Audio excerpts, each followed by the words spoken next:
All right, I think we're going to get started. So welcome to the HHV8 positive Castleman disease session. Thanks for joining. And just if you have any questions, please put them in the chat and I'll get to them. And we have Dr. Kate Lorraine here, who's going to talk to us all about HHV8 positive Castleman disease. And I'll let her take it away.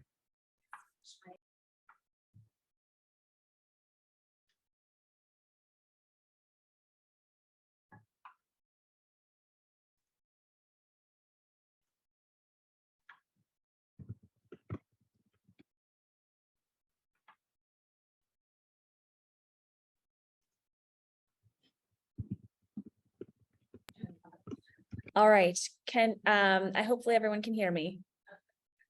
All right. It's good. I was saying it was good to see some familiar faces in the audience. And I'm going to be going over HHV8 associated Castleman symptoms, treatment, living with Castleman's today, and some research updates. I'm happy to take questions at any time. So remember that Castleman's disease is not cancer. It is a type of lymphoproliferative disorder of B cells, which are a type of white blood cells. And this particular type of Castleman's disease is caused by a virus called the human herpes virus 8. In the field, we tend to call it Kaposi sarcoma herpes virus, or KSHV. Those two names are interchangeable and mean the exact same thing. So if I slip up and I say KSHV at some point, I mean the same thing as HHV8. This type of Castleman's disease is most common in people with HIV, although there are many people with this type of Castleman's who do not have HIV. And there are other diseases that are caused by the HHV8 virus. And so patients can have Castleman's in addition to one of these other types of, these are all types of cancers. So Kaposi sarcoma and two different types of lymphomas called primary effusion lymphoma, or HHV, and HHV associated large cell lymphoma. The common symptoms of HHV associated Castleman's are symptoms that we associate with a lot of inflammation in the body. So fevers and night sweats, or weight loss, fatigue and tiredness, swelling or edema. And that can be swelling in the legs or in other various parts of the body, and having fluid in places where it shouldn't be, like in the lungs or in the abdomen. You can have a rash of all different kinds. And then because this is a disease of B cells, which tend to hang out in our lymph nodes, people can have enlarged lymph nodes or an enlarged spleen, which is basically a large lymph node. And also you can get swelling of your liver. And many patients just have very vague and hard to describe symptoms, like vague respiratory symptoms, some shortness of breath, cough, or abdominal pain, or just abdominal fullness. And then also because this is caused by the same virus, patients can also have Kaposi sarcoma, particularly on their skin. There are some abnormal blood tests that we would expect to see in people who have Castleman's disease. The major ones are abnormal blood counts, so being anemic or having low white blood cells or low platelets. You can also have low albumin or low sodium in your blood. There are also some markers that we can look for in the blood that tell us there's just lots of inflammation going on. And those include the C-reactive protein or the erythrocyte sedimentation rate. We often abbreviate those, the CRP and the ESR. And then sometimes we measure cytokine levels in the blood. And one cytokine, which is a normal chemical that your cells normally give off, but they give off too much of those B cells infected with HHV8 and Castleman's disease. This is called interleukin 6. And also, in order to have Castleman's disease, you must have an elevated HHV8 load in your blood. You cannot have Castleman's, a flare, or have an active Castleman's disease if you do not have elevated HHV8 in the blood. Yeah. I've never seen like low sodium as like a Castleman disease test. Can you speak to that a little bit? Sure. So your sodium in your blood is actually not a marker of how much salt you have in your body or how much salt you eat. It's actually a marker of fluid. Oh, So you can have, so your sodium actually tells you whether you have too much or too little fluid in your body. So when you have too much fluid, your sodium can go down, and that's usually what we see. does that have anything to do with the sodium potassium pump or is it? There's many different things that monitor sodium, and one of them is the sodium and potassium pump, but there's other things as well. Thank you. All right. So how do we diagnose Castleman's disease? This has changed a little bit, and I'm going to talk about this a little bit later, but it can be very difficult to diagnose. So I mentioned that some of the symptoms can be, there's many different types of symptoms, and some of them are sort of hard to describe. Those sensations of just sort of feeling breathless or having vague abdominal pain, that can be hard to describe to your doctor. And these symptoms can kind of come and go. We call them flaring. And when you have those flares, the symptoms can be very severe. And even before we give any treatment for the Castleman's disease, they can go back down.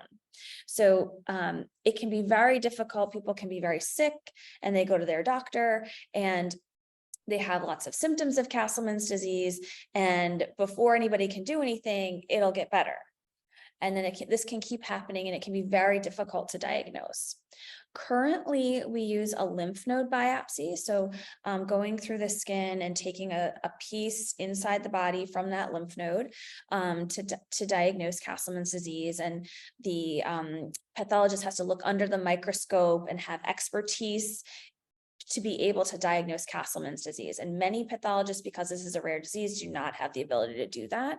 And there's many people who get misdiagnosed or have the diagnosis missed completely because pathologists are not looking for don't know how to evaluate the lymph nodes. You can see there that these is a picture of a CT scan and a PET scan from some of our patients in our clinic. And you can see here, if you can see my pointer, this is a very, very large liver here, and this is a very, very large spleen. They're kind of crushing some other organs in the body. This is my patients who had a very big flare of Castleman's disease who did very well. And this is also a classic PET scan.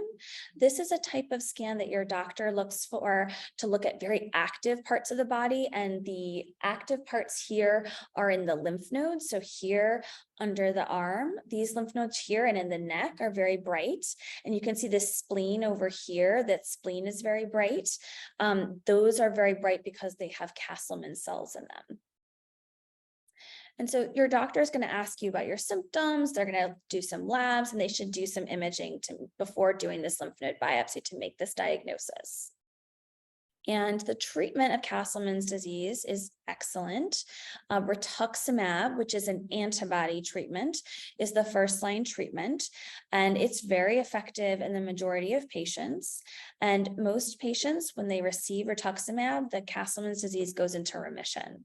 And if the Castleman's disease ever comes back in the future, you can use rituximab again, and it will also be very effective.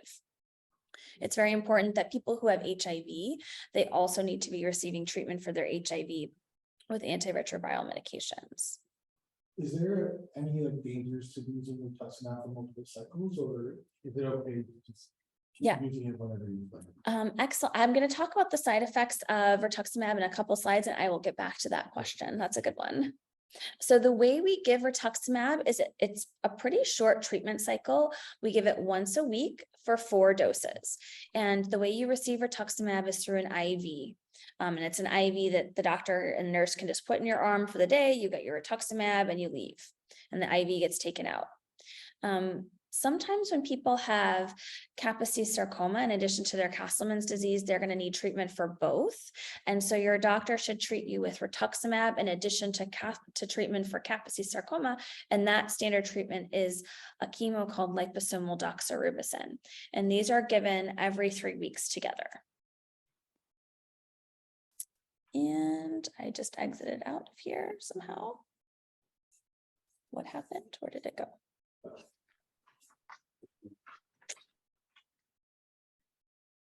There it is. All right, we're good. All right. So here's about rituximab. So rituximab is a very safe medication that's given to millions and millions of people every year for a variety of different lymphomas and lymphoproliferative disorders. The major side effects of rituximab are when it's infusing during that infusion, and there's very few otherwise. So people can have fevers or reactions to the antibody that is rituximab, since it's actually not a human antibody. We grow it in rabbits. That's where the R comes from in rituximab. So that you can have an infusion reaction. It's very easy to manage. And, almost any oncologist or hematologist anywhere in the world would be able to give rituximab. It's a very common medication. When you talk about long-term side effects of having repeated rituximab or rituximab just one time even, is that you can have low antibody levels. So your B cells are the cells that make antibodies to protect you from certain types of infections. And when you get rituximab, you're wiping out your B cells. And so there's a time where you may not be making new antibodies.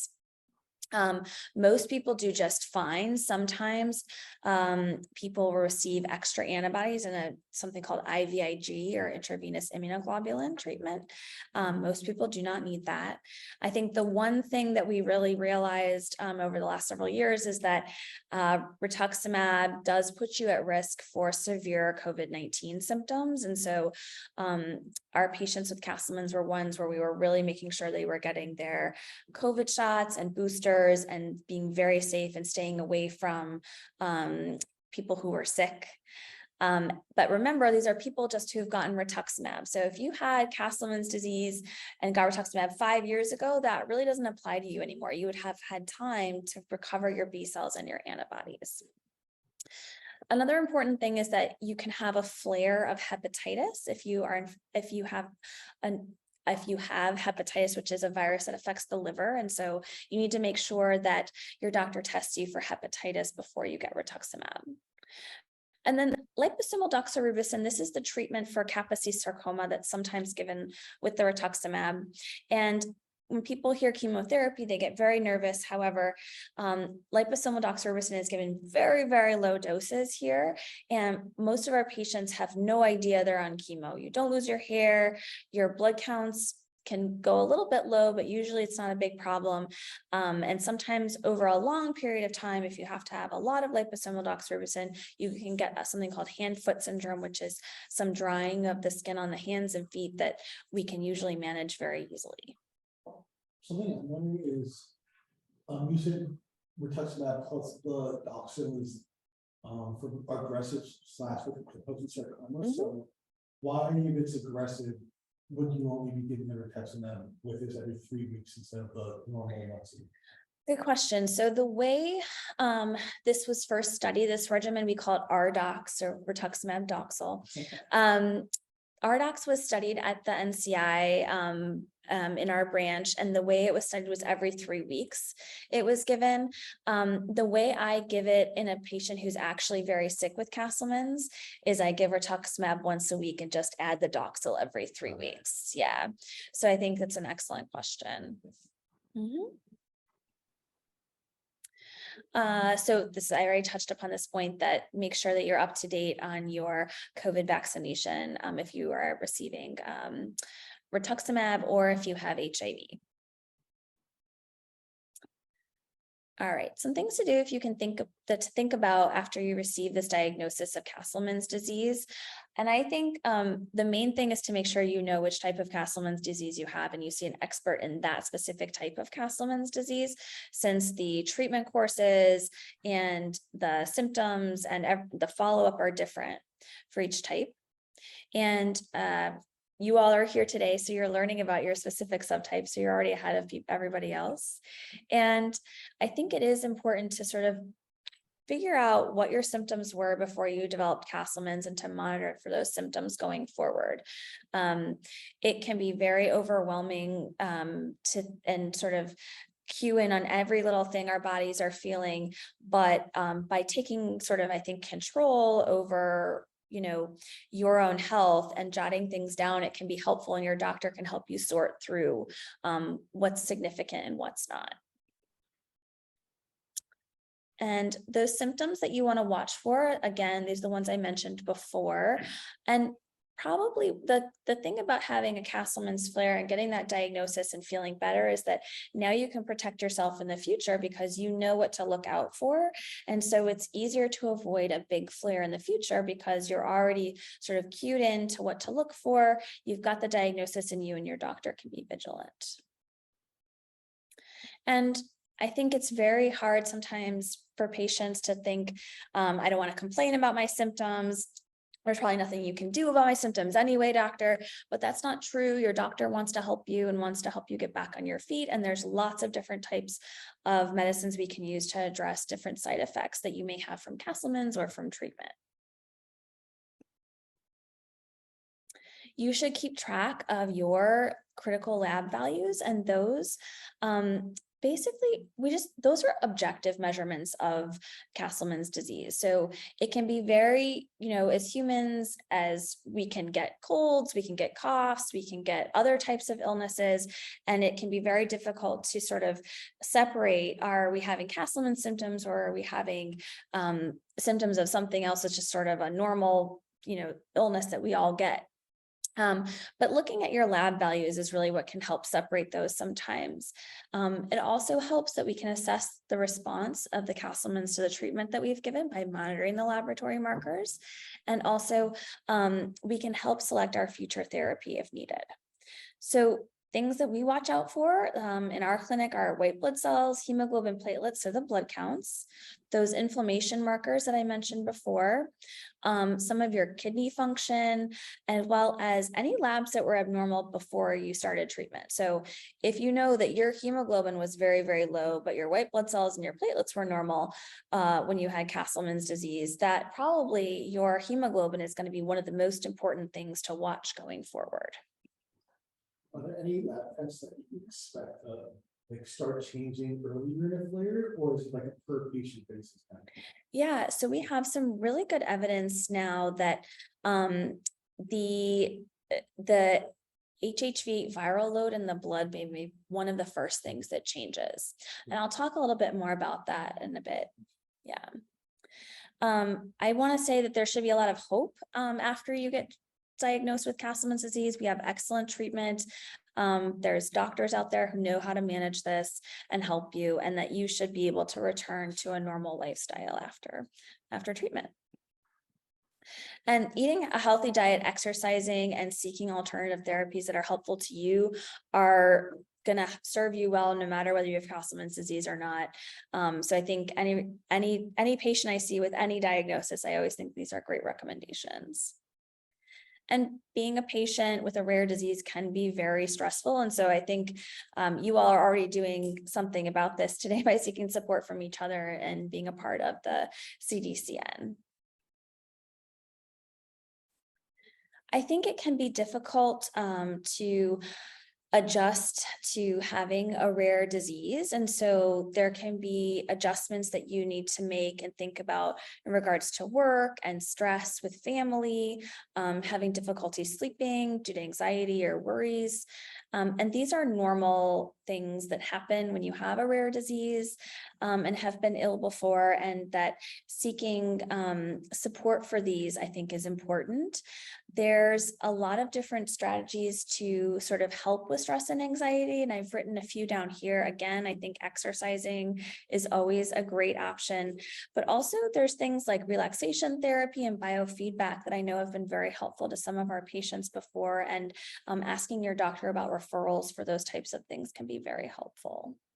I've never heard of biofeedback. Can you talk more about this? Yeah, it's a lot of sort of awareness and what's the word I'm looking for? Basically taking and understanding what your body reactions are to stress. So people can feel their heart rate coming on, they can feel their, they can feel like they're sweating, or they can feel overwhelmed, and sort of taking those and understanding it, and then being able to develop different feedback for your body in those situations. Yeah, it's something that like a cognitive therapist, like a not necessarily a psychiatrist, but a psychologist could work with you on. Okay, so I'm going to close with some research updates that I've alluded to a few of these so far. And so I mentioned before that currently the best way to diagnose Castleman's disease is through a lymph node biopsy, but unfortunately, many patients with Castleman's disease are quite ill. And also it's a procedure that has to be done, and it requires a pathologist who knows how to look for Castleman's disease. So it's not always feasible. So our center, as well as our colleagues in France who see a lot of patients, have the largest cohort of patients with HHV-associated Castleman's disease in all of Europe. The Eric Oaksenhendler and David Bootball are these authors here. So our center looked at whether we could diagnose Castleman's disease in that abnormal fluid that sometimes collects in Castleman's disease, so around the lung or in the abdomen. And the French looked in the blood. And what we both found is that we could find very consistently Castleman's cells floating in that fluid or floating in that blood. And we were able to validate this by looking at people's lymph nodes and then seeing these also in the fluid or the blood. And now these methods have been published. And so we are actually diagnosing patients with Castleman's disease now from their peripheral blood or from their abnormal fluid that may collect. And so I don't know that every patient needs a lymph node biopsy now, particularly if you've had a diagnosis of Castleman's before. It may be possible to follow you through with just a peripheral blood test now. And this is very new. So no center in the United States and probably no other center in Europe other than in Paris will be able to do this test. So it's not prime time for everyone yet, but I think if you come to our center or if you happen to be in Europe, this is definitely something that we will do. There was also a recent publication from the French. I mentioned before that Castleman's disease can occur in people most commonly when they have HIV, but also occurs in people who do not have HIV. So this publication that just came out in June looked at the risk of having your Castleman's come back and compared people who do have HIV and who do not have HIV. And they found that people who do not have HIV are at higher risk for having their Castleman's disease return after they have rituximab therapy. So what does this mean? It was not everyone who does not have HIV, but about 25% of the people who did not have HIV developed a second or third or fourth recurrence of Castleman's disease after they were treated with rituximab. So most people who do have HIV did not have a return of their Castleman's disease after rituximab. So that's one difference, I think, between the two. And I would say that from my own practice, I also have seen this phenomena.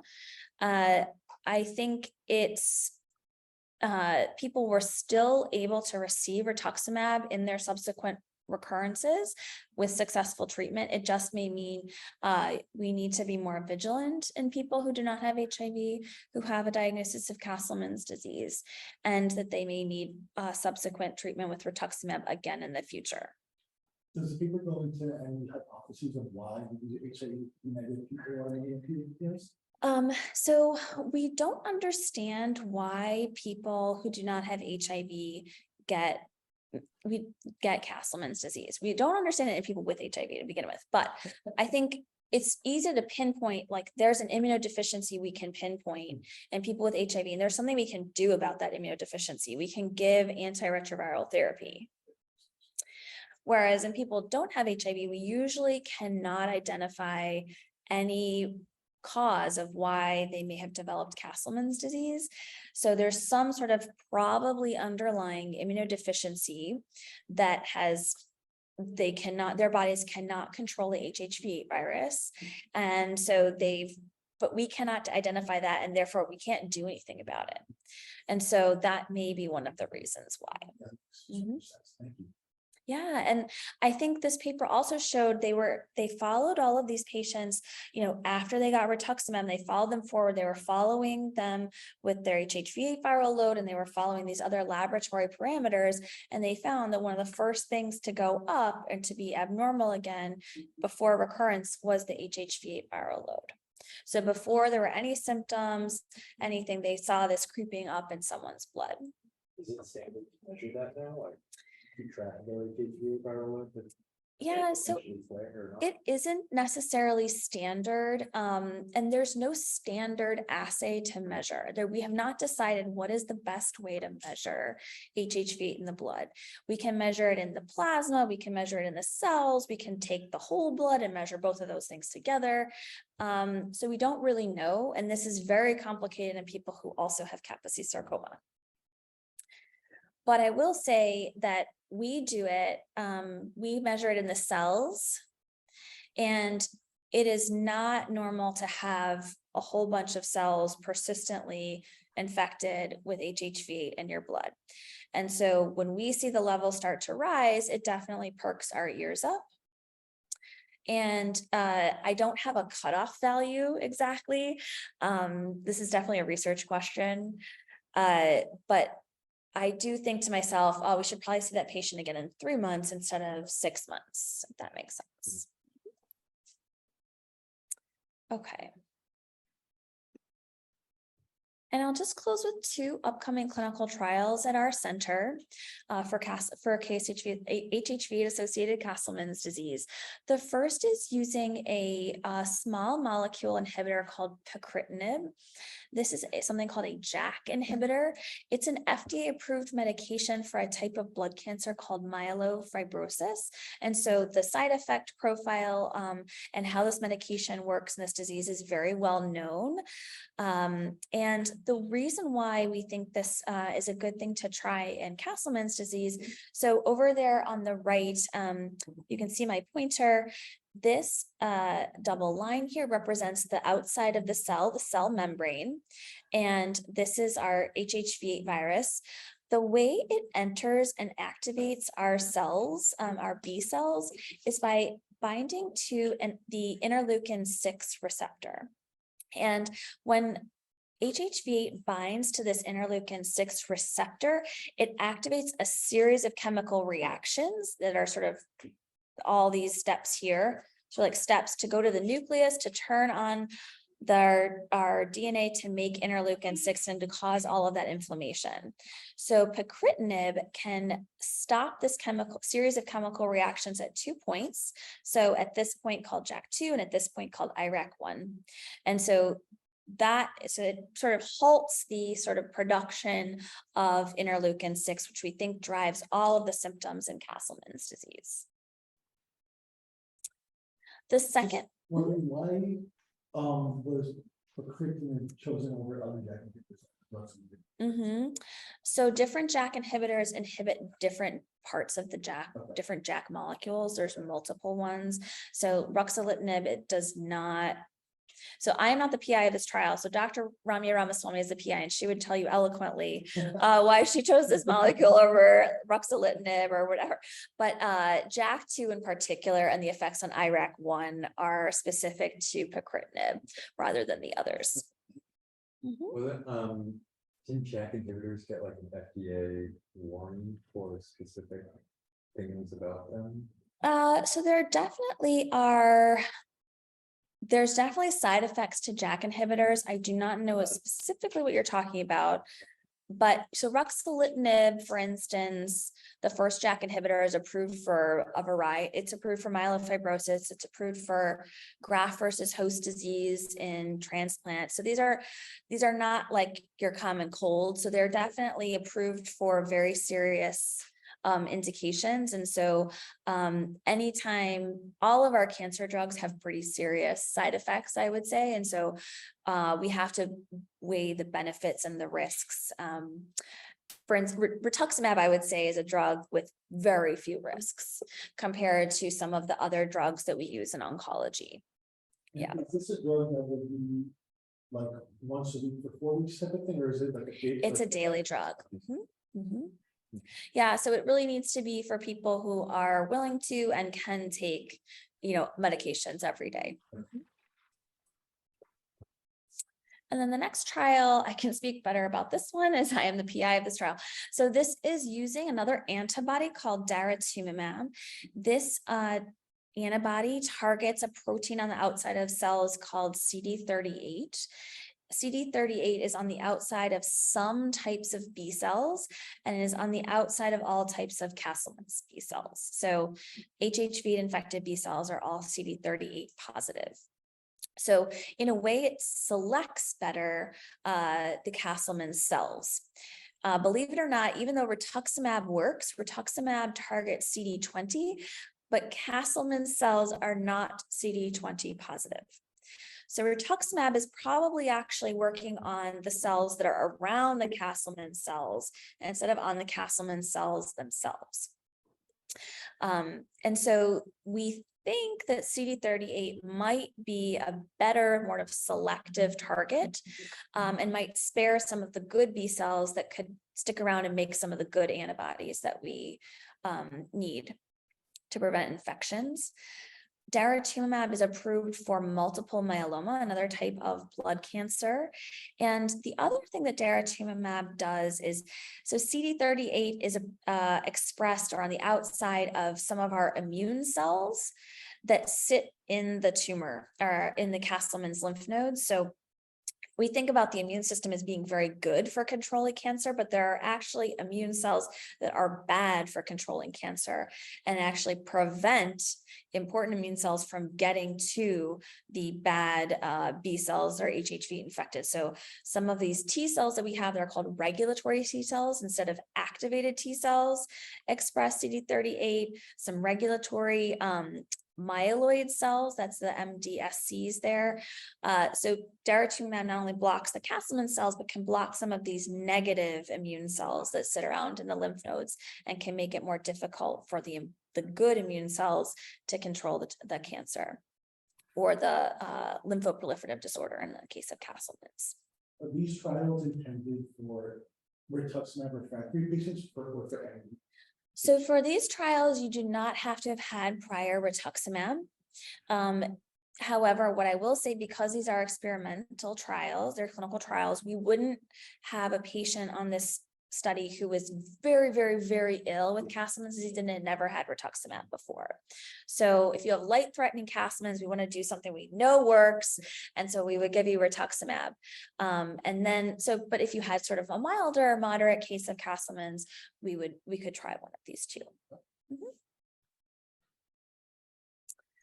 And that's all I have. I'm happy to take any additional questions at all.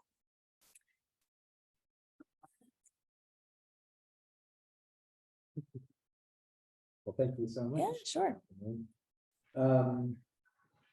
I had a question. So HHV8 is pretty common in the population, or is it, I mean, and then of those who acquire HHV8, how many go on to actually experience MCD, like as far as just the proportion? So in the United States, HHV8 is very uncommon. So it's about 5% of the population has HHV8. So if we think about other viruses that are really common in a lot of people, so like EBV, like the mono virus, which is the very, very, very close cousin of HHV8, they're very similar viruses. In the United States, almost everyone by the time they die is infected with EBV. The same thing with another herpes virus called CMV.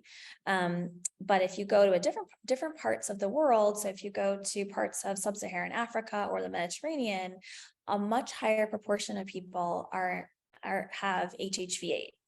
So it resembles more like EBV here. And so there are probably more people who develop Castleman's disease in those parts of the world.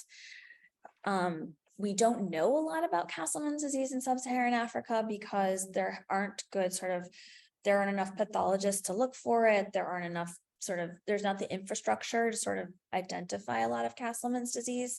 But in places, there's a great, University of North Carolina has a great program that they do in Malawi. They collaborate and they have physicians who are stationed in North Carolina actually help with the pathology that's done in Malawi. They identify a large number of cases of Castleman's disease.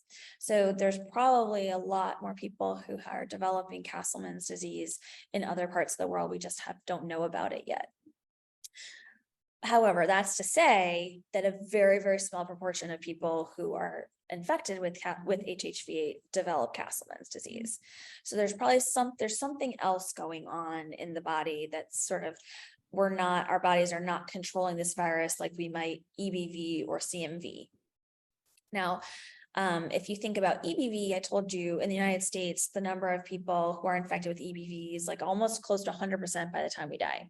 And EBV actually causes many more types of cancer than HHV8, but not that many people get EBV associated lymphoma or get EBV associated gastric cancer. So even though we have these viruses, we shouldn't sit around thinking we're going to develop these illnesses. There's the only thing that we can do is if we have HIV is take the antiretroviral medication. Yeah. So and I also should say that in the United States, there is a proportion of people who have a higher prevalence of HHV infection, that is men who have sex with men. So that's sort of where the crossover between people who have HIV in the United States tend to be men who have sex with men, and also may be infected with HHV. So there are sort of a larger proportion of people who are men who have sex with men and HIV in the United States who get Castleman's disease. I have a question from online, just around this idea of people in the US with HHV8.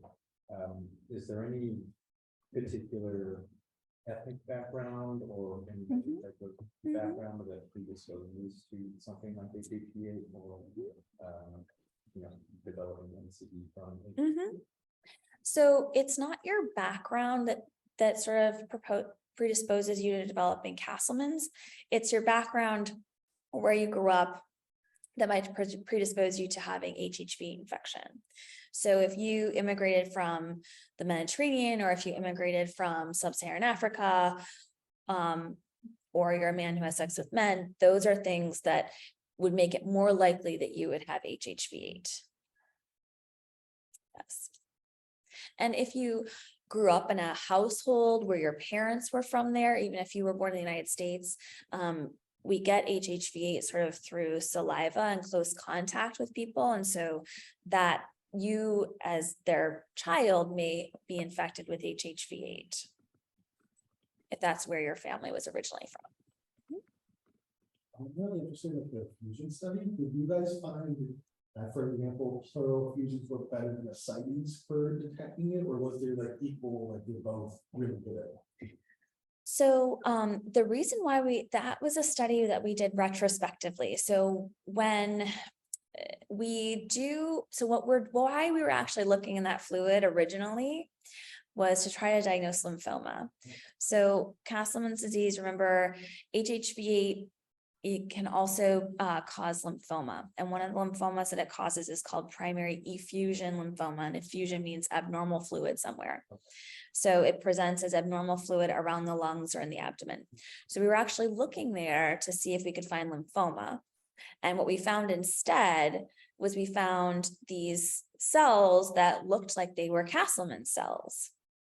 And they did not fit the bill for lymphoma. And so we didn't see any differences between the fluid around the lungs or in the abdomen, but we do see a lot more patients who have fluid around the lungs, just because it's a more common way for lymphoma, I think, to present.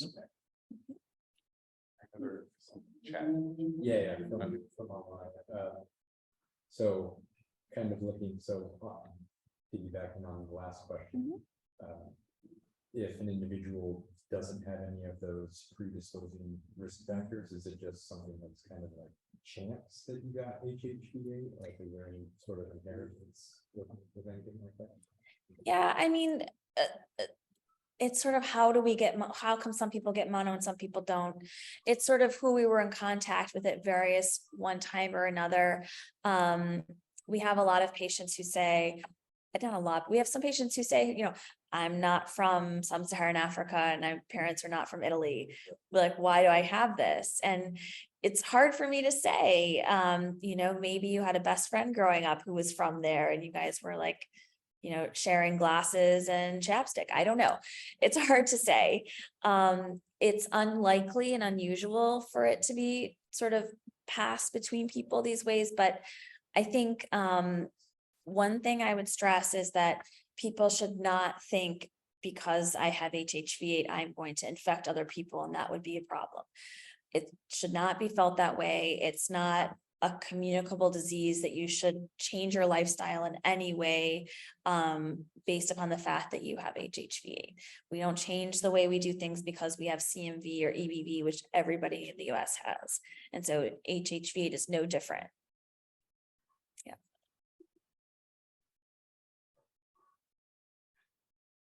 Okay.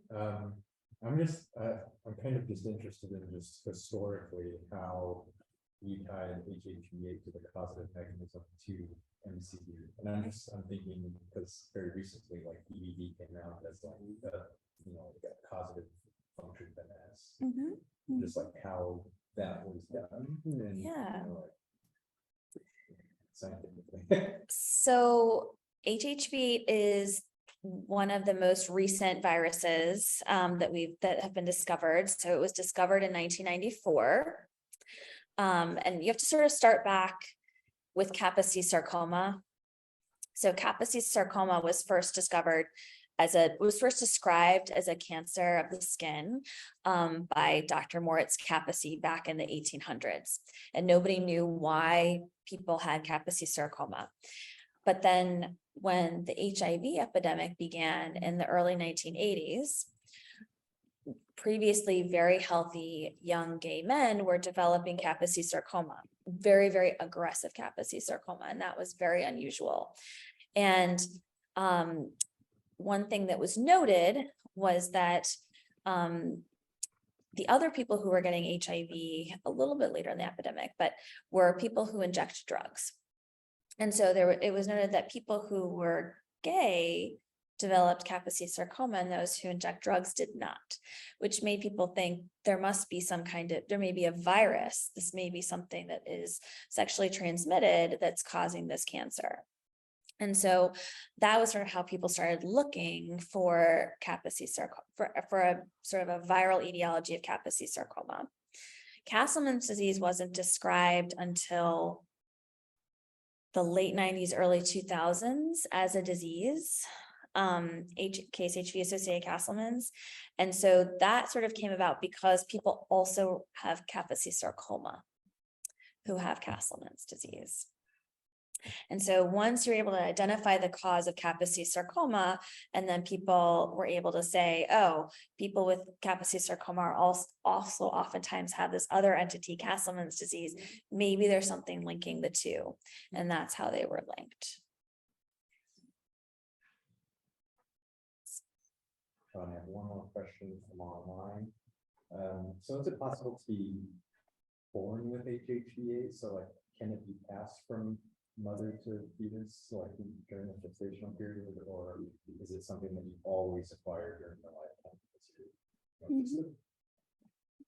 So most people outside of sub-Saharan Africa are not infected with HHV8 until they're probably in their teen years when they're going around kissing people. It's kind of like EBV, the kissing disease. And so when so your people who have it here in the United States are probably not getting it at very early ages and certainly are not born with it and gestationally passed. We don't know whether it can be passed gestationally yet.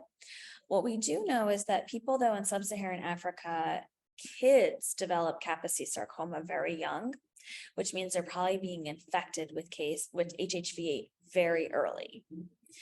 So because people in the United States and people in Italy are not, the Mediterranean, are not developing Kaposi sarcoma very, very early.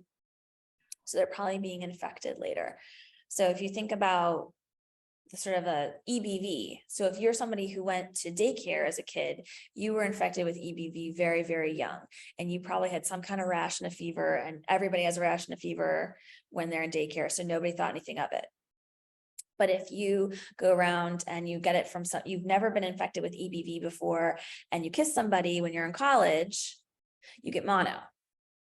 So the timing of when you are infected actually determines how your immune system handles the virus. And it's probably very similar to HHV8. So if you're infected very young, you may actually have a higher risk of developing Kaposi sarcoma and then maybe Castleman's disease, we don't know, versus if you develop it later, you're probably less likely to do so.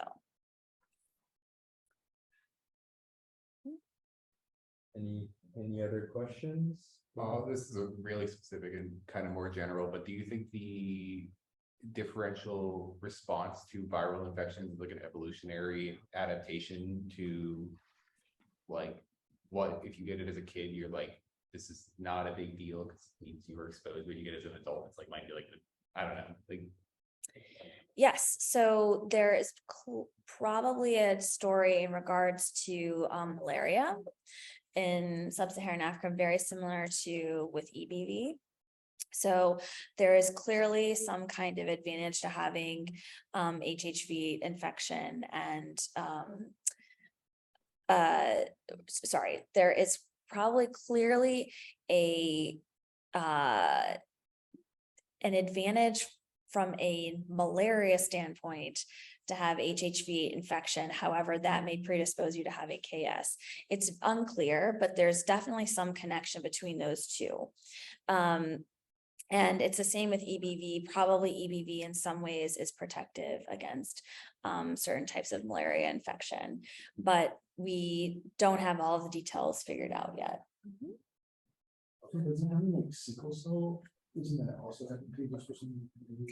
It is. So having sickle cell trait is protective against infection with a type of malaria parasite. Having sickle cell disease, though, is not.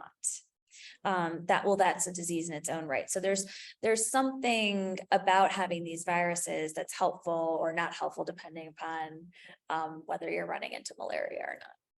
Yeah. Okay.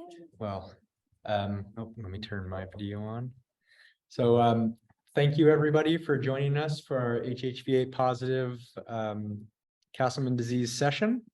And thank you, Dr. Lorraine, for speaking with us today. I thought it was really great. And thanks for handling all of our questions. And right now we have a break for lunch until 1 p.m.